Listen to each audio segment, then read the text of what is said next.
as we said, this is going to be open forum day. So whenever we do open forum day, this session could last 10 minutes or it could last a full hour. So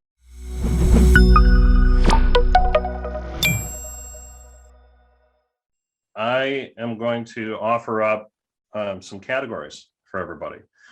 So check out all the categories that I've listed here. We have covered all of these topics over our last 134 episodes of LinkedIn Together that we've done.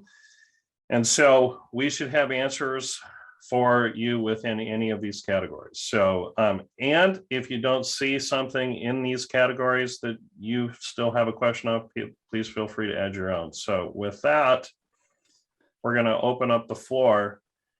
And David, looks like you've got your hand raised. Isaac, were you wanting to add something? Yeah, two quick things. So number one, let's try to keep the responses and questions 30 seconds or less, just so that we can try to make sure that we get through everything. Let's keep it short. And then number two, if we could keep it kind of along the lines of LinkedIn, sales, marketing, business development, just so that it's all kind of in that general vein, that'd be, I think, helpful for everyone. All right, let's rock and roll. Just because you said that, of course, I have to ask something well out of that line. Structurally for Abound, where do you keep, or do you keep somewhere the assets that you develop? Are there lists of things in different sheets, spreadsheets, yada, yada, that you keep somewhere? I mean, obviously there's the YouTube postings themselves, but do you have a Facebook group where I can pick up any?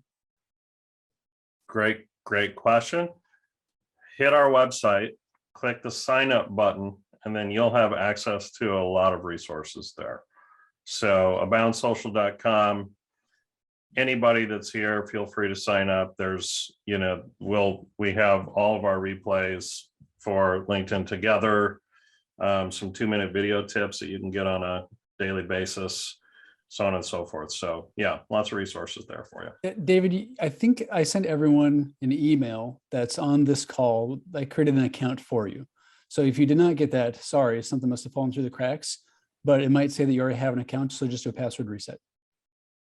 Cool. Very cool. Was that it, David? Yep, that's it. All right, brother man.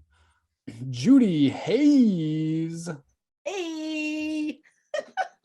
Okay, my question is, what is best practice to use Sales Navigator in lieu of sucky CRMs?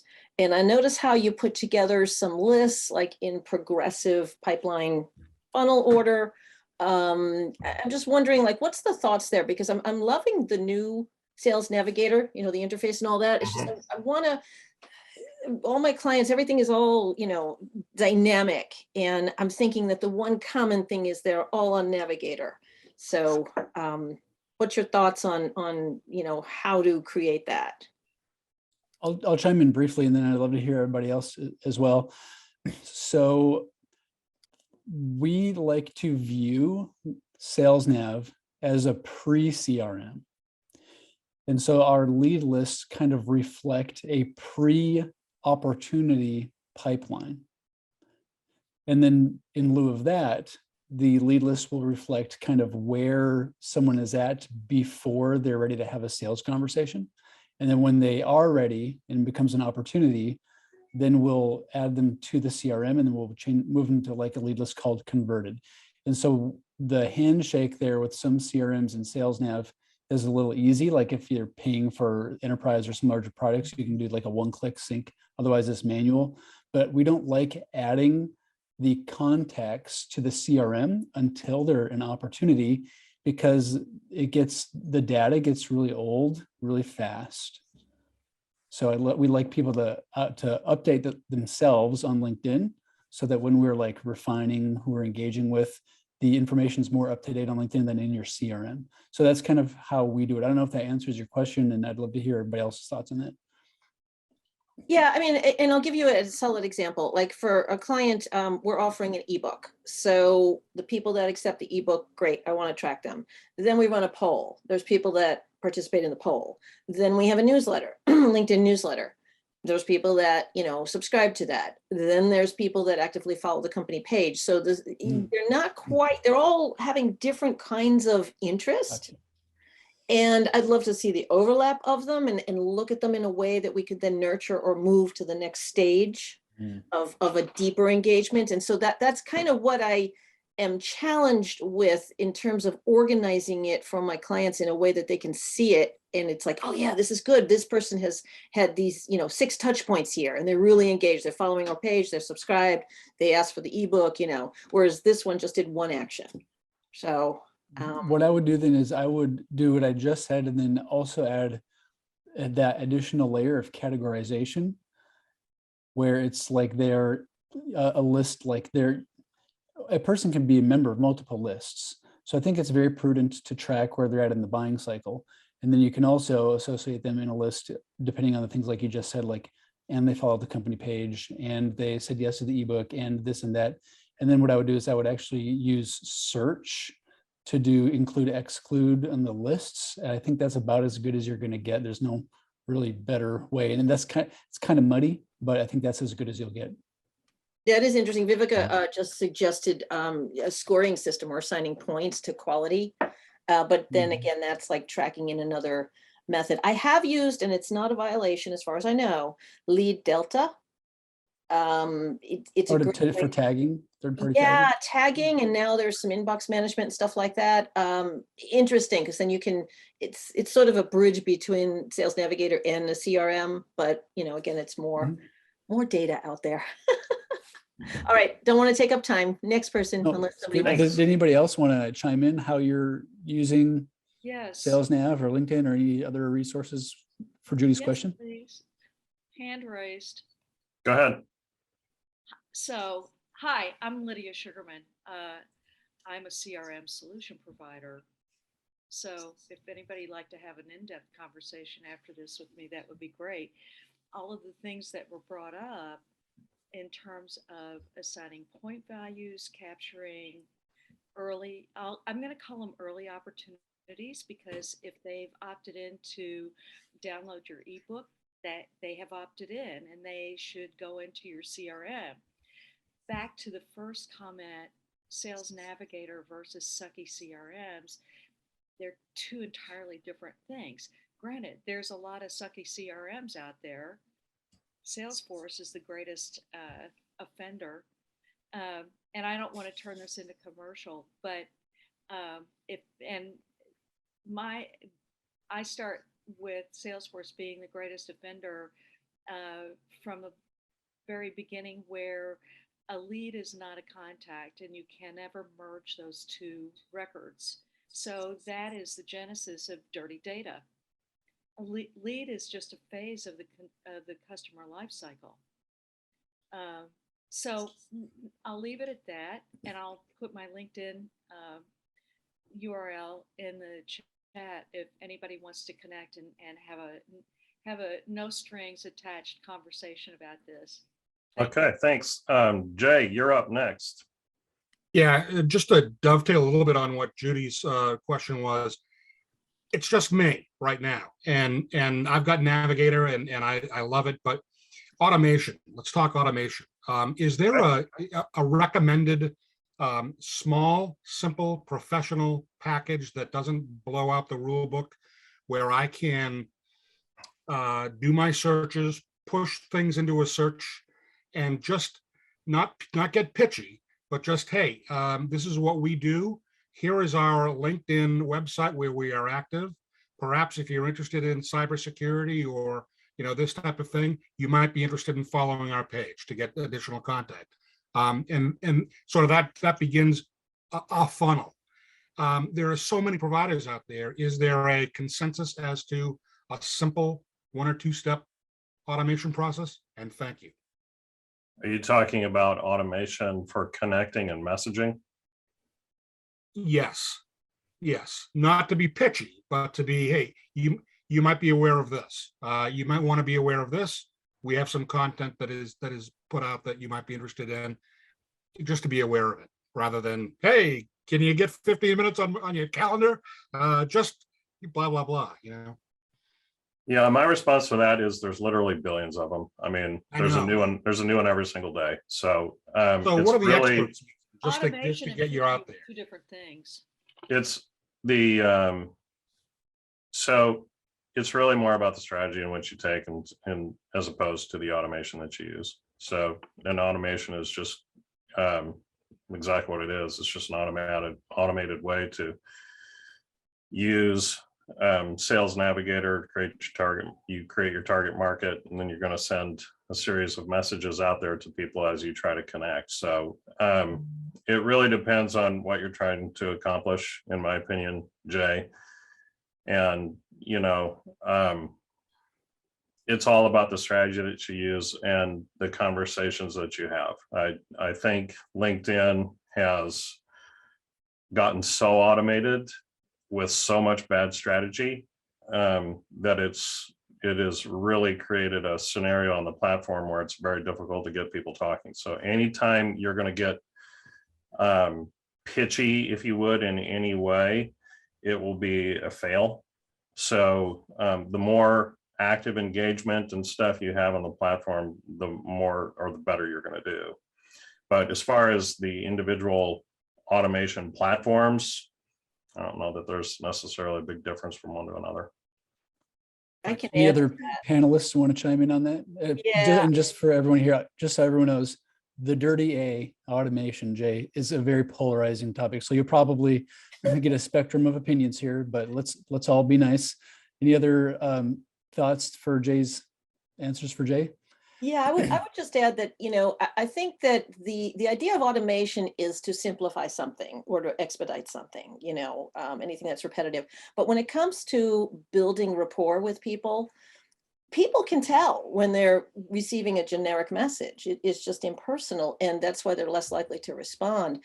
So I like to say, whatever you would do in real life, would you just go around a room just saying the same thing to every person and giving out your business card? Sometimes. I think it's off-putting because then you're selling, you're not building rapport. No, I So, agree, and when I you're agree. selling, nobody wants to be sold to. But I'll tell you what, people love to buy. So if you could instead educate them and offer them some insights that are agnostic, then that's valuable. So you connect, you try to find, when I connect with people for clients, I go through their profile and try to find something, oh, you went to Michigan State, wow, go whatever this team is, or something, some kind of, or if they posted something, loved what you said about blah blah blah. Then they're more like, oh yeah, you're looking at me, you're paying attention, I would love to engage with you, as opposed to let's hop on a call. I get so many of these and I don't know people, and it's like, I don't have time for that. Yeah. But if it's agnostic and it's actually going to be insightful, yeah, absolutely. So Bryn Tillman's word is slow down the outreach to speed up the outcome. And I love that. So slow down your outreach, take the time to look at who you're connecting with and find a common point to engage, not your mutual network, but just something about them. And when you do that, you will have a better outcome. That's it. Oh, that's fun, Judy. I love hearing you talk about that. Let me explain the other side of the equation. All right, let's flip the pancake a little bit. Thanks, Mike. Judy and I work on projects together. We love it, and it's great because both of our perspectives really do help a lot, don't they? On both of them.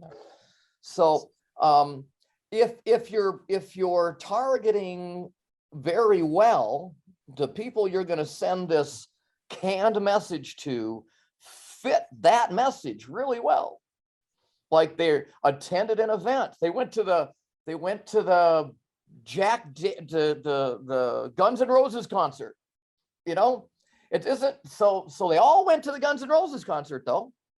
Then you got a little bit of rapport based on how you targeted them.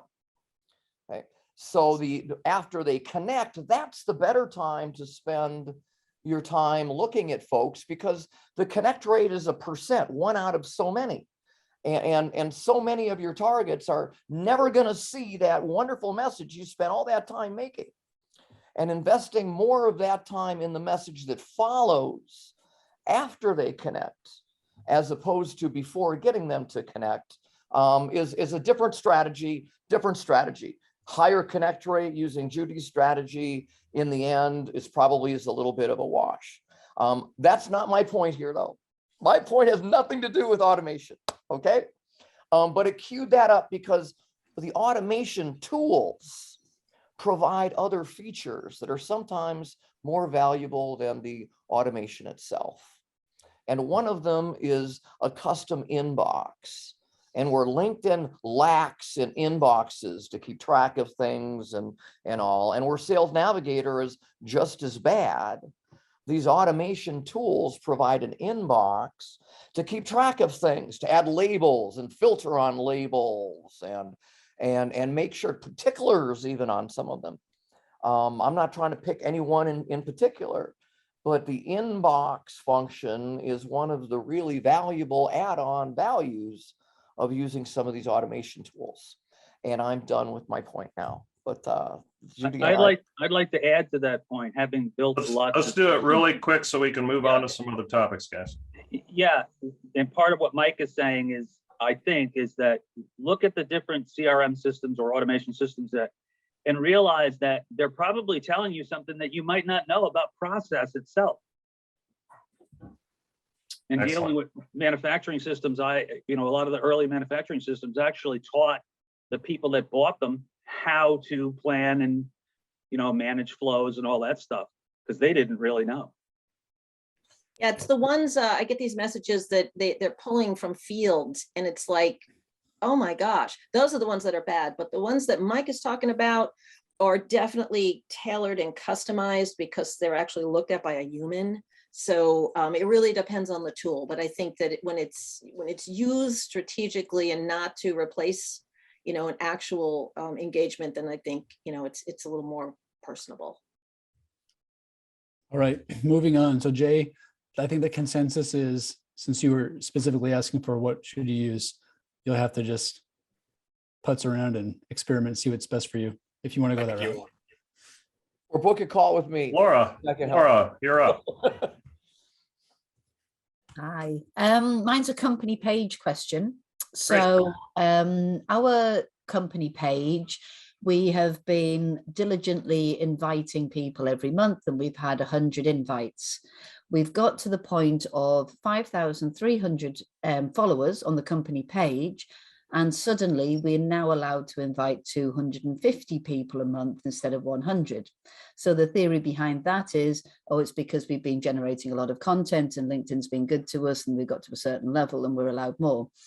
But that's bollocks, because we've got a client that hasn't been posting at all. They've got 100 followers and the admin's only got about 500 followers themselves, and they've got 250 instead of 100. And does anybody have a theory or actually know why some people have 100 invites and why some people have 250? I tell you exactly why, Laura. So are you in the company page admins group on LinkedIn? No. I forget, I'll see if I can find it.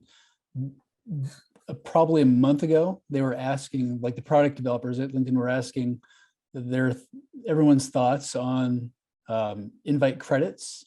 And so the reason, no doubt in my mind, is they are testing, they're testing to see what it looks like with different invite limits. And then they're also, the question that they were asking was, should you get a bigger pool, but have it shared between the employees or the page admins?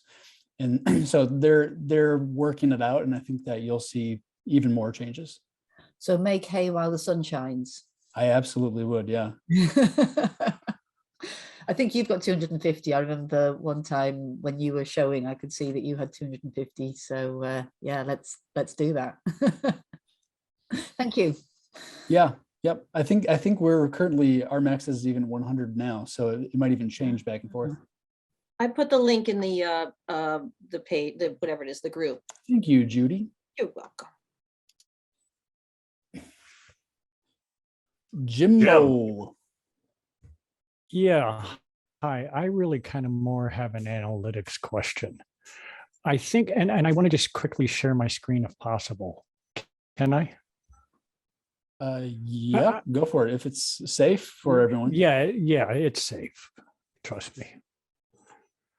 Okay, y'all can see my screen, right? Yep. When this used to, when you click on this, it used to have a table in here where it said companies reached out to you, titles, and so on. And I don't see that anymore. And I thought maybe LinkedIn maybe just changed something in the view of that. And I was looking at my friend's LinkedIn the other day, and she had the table that I was looking for. And I'm wondering, is there a setting in here that I screwed up, or do I have to do something different? Because I like where it shows, you know, like companies who are looking at my LinkedIn, and, you know, but it's only showing a small amount here. And I used to see a bigger table there, and I don't know why. And this is just recent. Yeah, they've they've just recently updated all the analytics for personal pages. And if you want to see the individual companies and stuff per post, you got to go to your post individual posts. But this is the overall view. And they're only going to show you like the top ones. But even in your post, they only show you the top ones as well. Okay. All right. I'll stop sharing then. Anybody else have any insight there for Jim?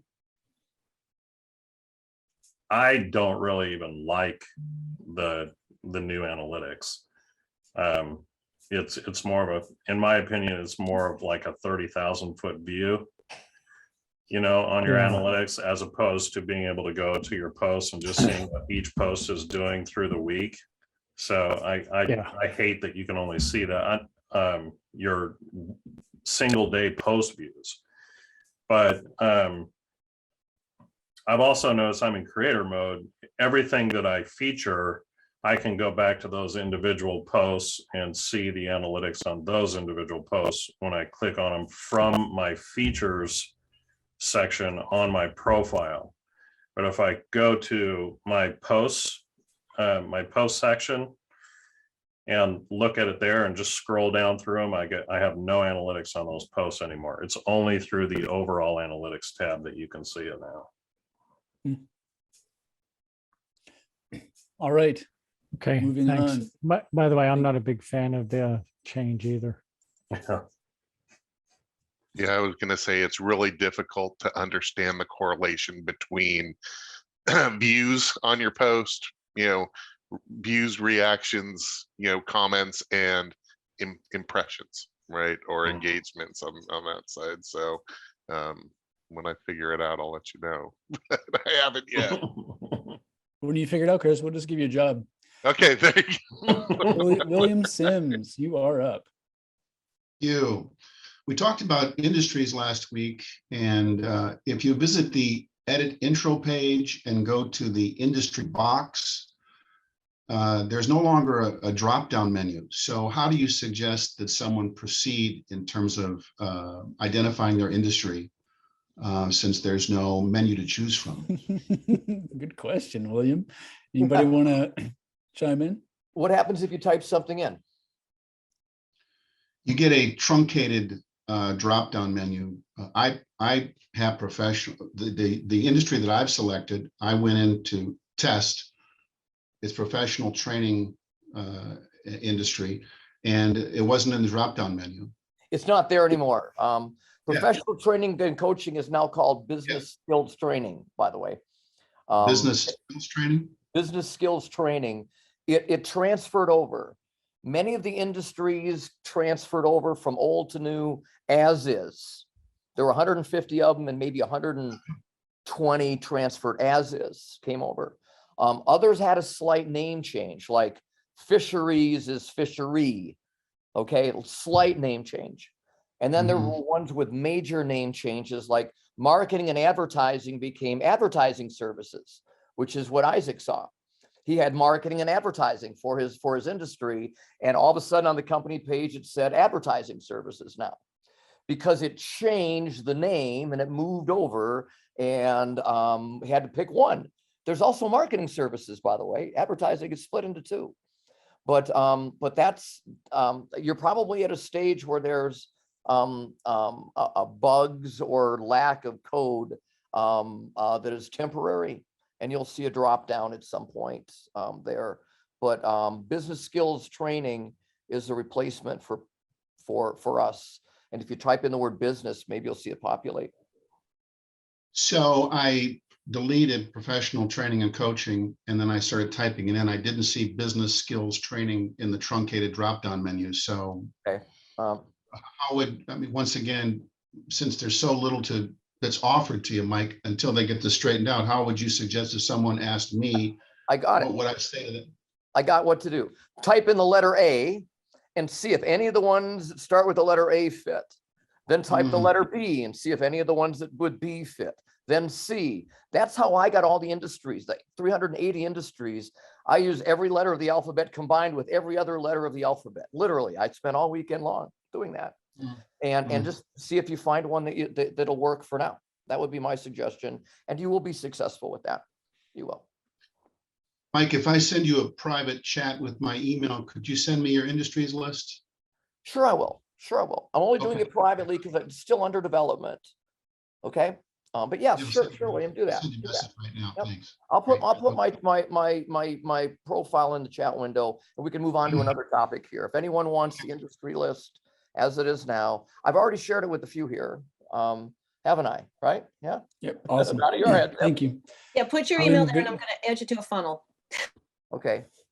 Good question, William. And Mike, thank you. Mr. Baldwin. Let me unmute. Sure. So anybody who follows me or see me should probably know that I post about my regular business, which is Aviva Engineering Software, during the week, and then about business growth and using LinkedIn, usually on Saturdays, sometimes on other on other days, but mostly that's my Saturday morning post. Actually considering doing like one or the other in the morning and one or other in the afternoon or evening. Just wanted to get folks' thoughts on 2 posts per day, and not only that, but having 2 very different kind of subject matters,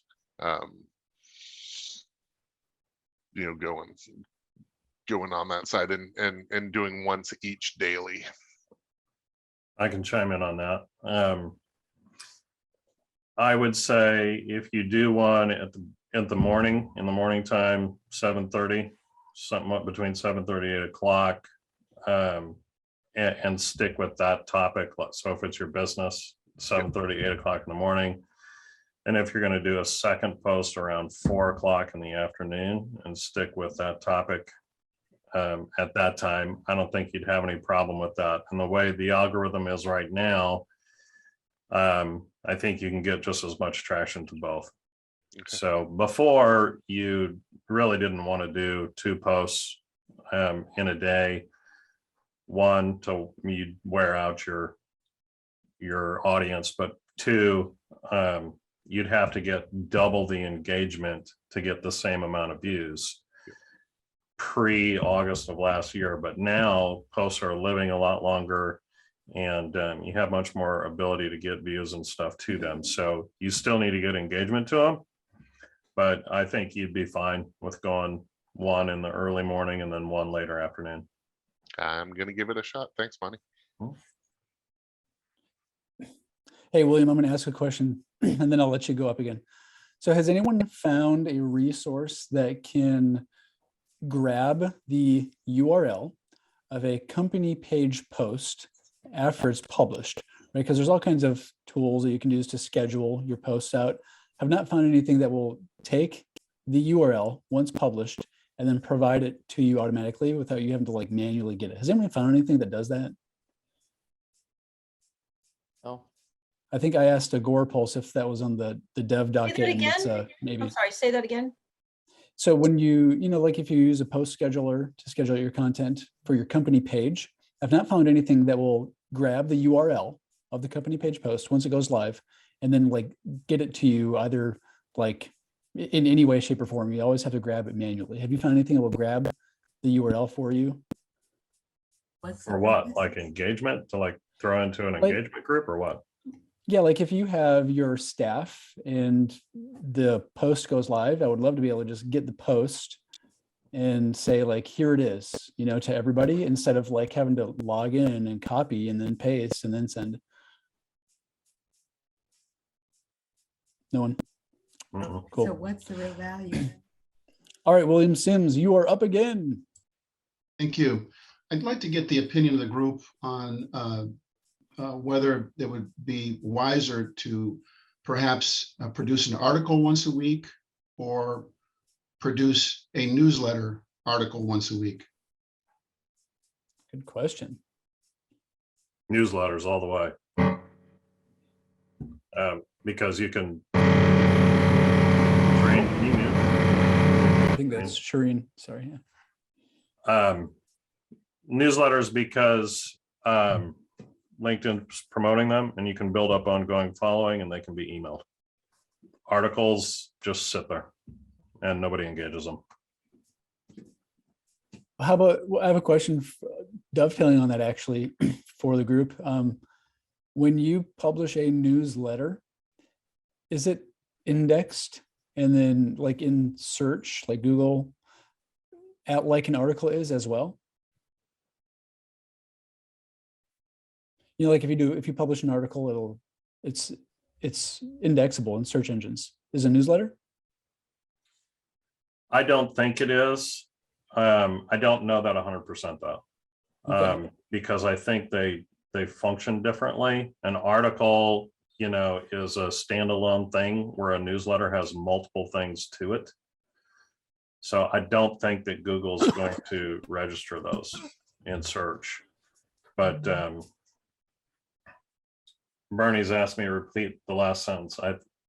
I think my last sentence on the newsletters was you can, the benefit to a newsletter is anybody that signs up for it, once you publish it, they get an email that you've published it, and you can build up a following to your newsletter.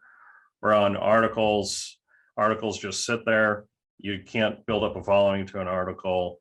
Articles get very poor engagement and they don't email you. So that's the benefit to the newsletters.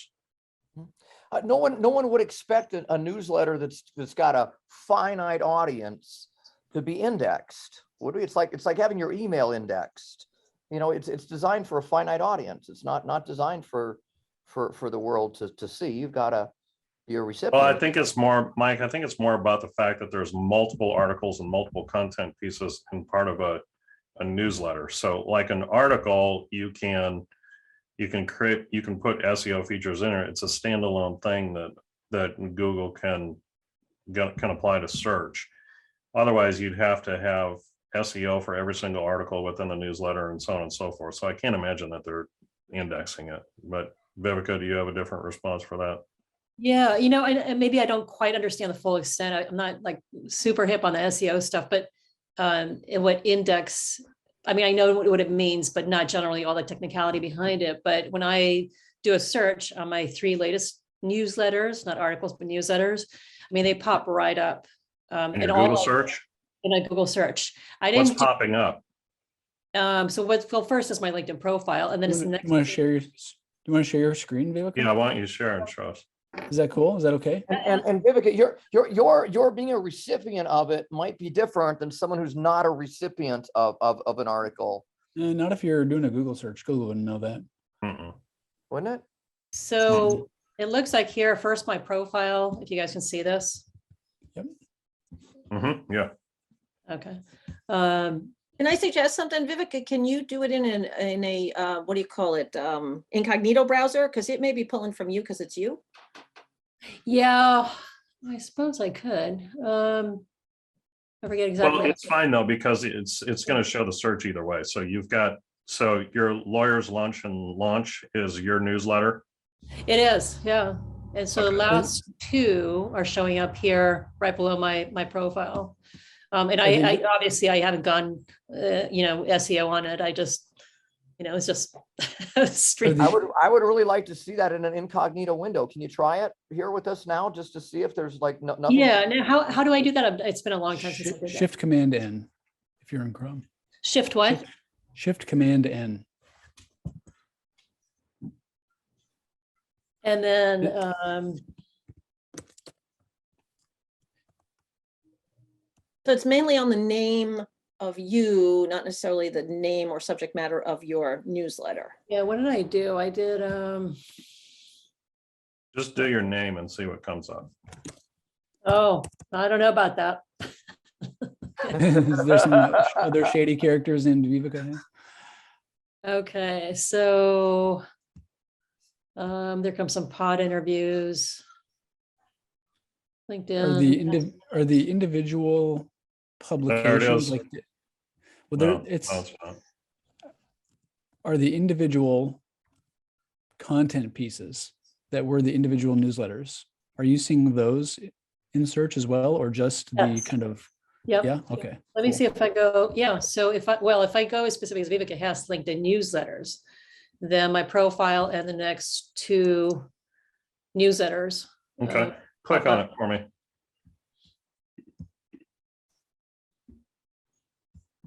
So, yeah, okay, they're categorized. Nice. They're categorizing it. So apparently, oh, that's ugly. What happened? So are they treating it as one single article then? Is that, do you have multiple articles in there, or is that the? I have the two latest ones from April and then just now in May. You know what's bizarre is they're still pulling in Pulse. Yeah, they are. It's Yeah, the same that they use for articles. Pulse is the same. That's how do they distinguish newsletters? that's how it used to be a long time ago, right? Yeah. William, my opinion on your question, knowing that the newsletters are also indexed and it appears really the only difference between an article and a newsletter is the newsletter also emails subscribers. My opinion would be that newsletters are more effective. That's just my opinion. As well as following. You build a follower. Yeah, you might also want to, if you go that route, include in that copy some kind of call to action to get them onto an email list that you own instead of renting your audience. So, yeah, well, one thing to add to that is what I do with the newsletters is I'm pulling content from my client's website, from their blog, and I'm repurposing it so it's not the exact same thing. And then I have the call to action at the end with further reading. And so I've been able to pick topics, like for one client to have in physical security, we've been doing this and it's been really effective. I wish that there was a way, because I know that there are all these tracking links that if you've noticed that LinkedIn has all these UTMs now, that they're tracking everything, whether it's web or mobile or whatever. yeah. I wish there was a way to know if I'm driving traffic back to the website, because I do get traffic coming from LinkedIn, but it's, I don't know what specific action it is. So it's not that sophisticated to tag it. But I always, we talked about LinkedIn being a rented platform. So when you have content, it is a good idea to own that content on your, platform. Because if LinkedIn decides, they're not going to do something anymore, then what happens to all that? It goes away. Yep, absolutely. Vivica, did you have another question at all? I saw your hand go down. I just want to make sure. No, Okay, cool. I'll mute. Good. Laura, you are up. Am I okay having a second go? Absolutely. 30 seconds or less. On the profile, there's a new update where you can add in a web page. So just underneath your name and headline, you can go to edit that section and add in a website. And I was looking at whether it might be useful to have that as keywords. And I've come up with the conclusion that it's better to have www, so people are clear that it is a web page that you're linking through to. And actually, Judy, what you were saying about UTM codes, sort of my thought is to put a UTM code on that to see whether people are clicking through to your website from your profile page, and maybe give everybody in the company the same UTM and ask everybody to do that. But then I heard Laura, where's that at? So if you click the edit next to that orange in, it's in there, and then it will turn up if you just put your website in. You mean down? Yeah. Not everybody has it yet. Not everybody has it yet. It's so weird. Is it right there? Yeah, nope. Oh, hang on. Yes, there it is. Yeah, No, that's been That should No, come- Oh, that's that's not contact it. info. No, Okay. that's the contact Does, info. if somebody has that I have it. Put it feature, on- I have would, it. on I my, have yeah, it. would you like to share? Would you yeah, I'll show share you. your screen, please? I would love to see that. I'll stop sharing. There you go. Is it me sharing? Sorry. Yeah, if you'd like, go for it, Laura. Yeah, here, I can show it. Here. Okay, cool. What the heck is it? Which screen? am I Whoever looking- shares, I'm going to charge you for Okay. your free marketing skills. Yay, okay, view profile. All right, so I have it right here, learn LinkedIn power Yeah. tips. Oh, So the way really? you get to that Wow. is you go here, and then Interesting. it's going to select All the way down. a website that will appear at the top of your profile. Oh, really? Okay, but don't feel bad because on my company page, I don't have the lead gen form yet. So, and I'm on a paid navigator account. I don't know what the sequencing is for people, you know, as they deploy these things. So it's like a mishmash of features, but yeah, there it is. So if you click on that, it goes right to, there you go. Boop, boop. Cool. Okay. I like that a lot. So my question is, have you tested, maybe this question for Judy then, have you tested different keywords? Because I was feeling that keywords would be the best thing to do, but actually if nobody knows that that link is there yet, then actually just having a straight URL is probably the clearest thing that this is a website. So yeah, you probably, because you're linking through to Amazon, you won't know whether people are clicking on it or not, unless you've seen a massive increase in your sales. You know, it's that's the thing is it would be great to know that, but I'm not sure. I think you can name it. So you can Yeah. call the link whatever you want. Problem is to tag it with a tag like Amazon, that particular page is already tagging it. And so if I add another like UTM overlay on that, it's something can get broken. Yeah. So, you But know, I don't I know. had another idea, which is it could be a good way of getting people to subscribe to a newsletter. So maybe rather than it being That's a like good your one. homepage of your website, then just if love that. anybody's got any other ideas, then As long as you can be concise, because it's a character limit. They really keep us like in a confined space. Yeah, I think that I forget what the character limit is. Is it like 30 or something? 30. Yeah. that's quite a 30 lot. characters for your link text. But yeah, that's a great idea. I like that. Yeah, Laura, I had no idea about that. Thank you for sharing. David, can I ask one question before I let you come up again? For anyone here that has the lead forms on company pages, does anyone have that yet? I have it on a client page if you want to see it. Okay, I may have asked you this in the past, and if I did, sorry. And if you don't know the answer, totally cool. Anybody else, feel free to chime in as well. When a contact submits the lead form, is it still exclusively, you have to download the CSV on a regular basis? There's no way to automatically like route where that information goes? Yeah, I can show you here if you want to see it. Okay. So this is how you know if you have it. Oh gosh, get out of there. So you have to go there and pull it out, a new lead. So the Okay. way that you do it is you go here to say edit page, and then it will say, you know, you have it if it says lead gen form. When you click on the lead gen form, this is kind of lame. You get these like, you know, these are the choices: contact sales, request a demo, start a free trial, or get started. I wish it was like download an ebook or something. But then you turn it on, and then you have to have a privacy policy on your website. And then you name what you want, 50 characters, and then you can put a description here. You get 200 characters, and then it shows you what it's going to look like. And so there's that. cool. So then when you click on it, I put in my own thing. This is me. You download it, and it's basically a CSV that says, you know, the person's, it's like Yeah. you would get your database download, you know, first Yeah. name, last name, position, company, and that's it. So you got to really go there to find it. There's no notifications or anything that shows up. Yeah. Can you go to the company page and click view as member? Yeah. And then I want to see where's the lead form live on And the then it's front end. If weird you're that doing- it comes like this. I gotta go like, let me just do this in a company atria, just like that. So let me just see if it comes up like this. Is it gonna come up as an admin?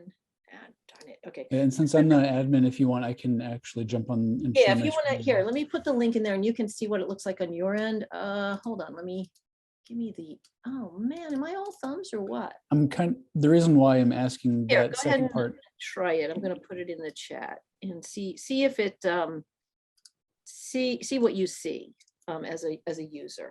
Okay, one moment. The reason why I'm asking Judy and everybody else is I'm wondering if there is a link associated with the lead gen form. Hmm. And if so, it would be pretty handy if you linked to that to other places as well, because then you'd remove a barrier or friction with people adding their info. So where might I find it? Right here, get started. Right there, so click on that and see what's the URL. Oh, there's Why don't no you do light a right box. click so you can see the URL. Click and see if you can inspect it. Yeah. Nice to always know a little web dev. What is the link?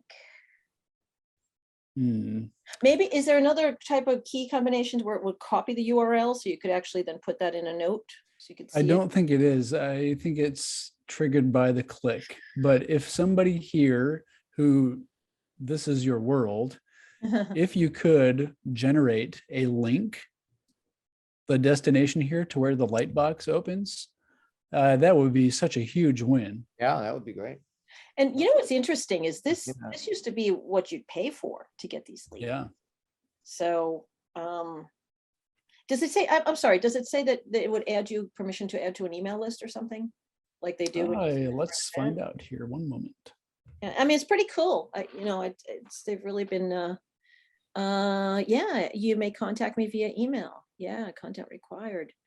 It's required, actually. Oh, you have to. Oh, so you So have to- with the, like, it's similar to the event lead form, Mhm. but the checkbox is optional. And then this is required. And you can't change anything though. If you wanted to change your company, like say you wanted to do it from another company or something. Yeah, totally. Oh, yeah. See, that's Good to interesting. know. All right. What we're if, what down if to you have 4 current, what if you have minutes. multiple current jobs in your profile? You can't change it. Yeah. Out of luck. It's just gonna pick the first one that's listed? Yes, it is. Yes, it is. David O'Neill, thank you for your patience. You are up. For a simple question, I assume probably not a simple answer, and that is, we've just watched a number of active capture mechanisms, like with email capture just now and with newsletters. But there's also tracking, like with tokens or something, right? But is there actually a tracking mechanism like in Facebook? Are there, pixels that you can use in the system? There is a LinkedIn Pixel that available in an ad account. I don't believe you need to have any paid ad accounts running. So the Pixel there on LinkedIn works comparably to the Pixel on Facebook, but it's really only going to give you data on your website for when people are on your website and logged into LinkedIn. And is that then only useful in LinkedIn ads? They provide you the tracking pixel in the ad campaign platform. And so it's called the insights tag if you want to dig around in there. Yep. Does that answer your question, Dave? Yeah. Cool. William Sims.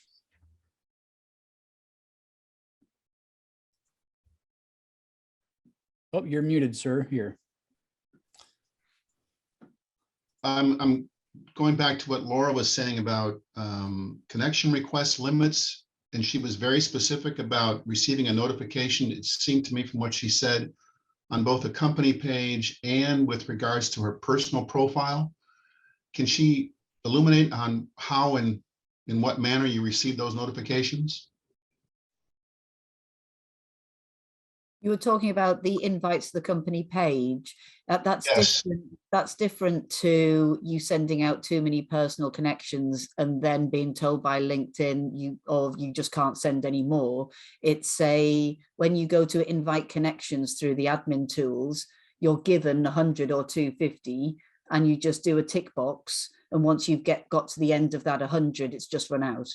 So it's not like a warning or you've gone too far. That's just your allocation for the month, which is different to a personal connecting activity that you get limited. if that makes sense. Where is that administrative area where you see the tick boxes? It's in the top right of the company page. If you're the admin, it says admin tools. There's a little drop down. The first thing is invite connections. And there's no such thing on the personal profile. Right. No. Okay. Okay. I saw just the other day, there was a notification. It said your invites will now be in the notifications area. And I was like, that's weird. And so I clicked that, and the like accept button for the invite to connect was in the notifications window, which I hadn't seen before. Like you could click accept in there. So it does seem like there's a change coming there as well, which I'm all for, actually. Anybody else have any questions? All right, then let's wrap it up. Until next week, everyone, we'll see you again. Everyone, thank you for your time. I appreciate you being here, especially you panelists. Always appreciate your valuable time as well. So have a great week. See you next time.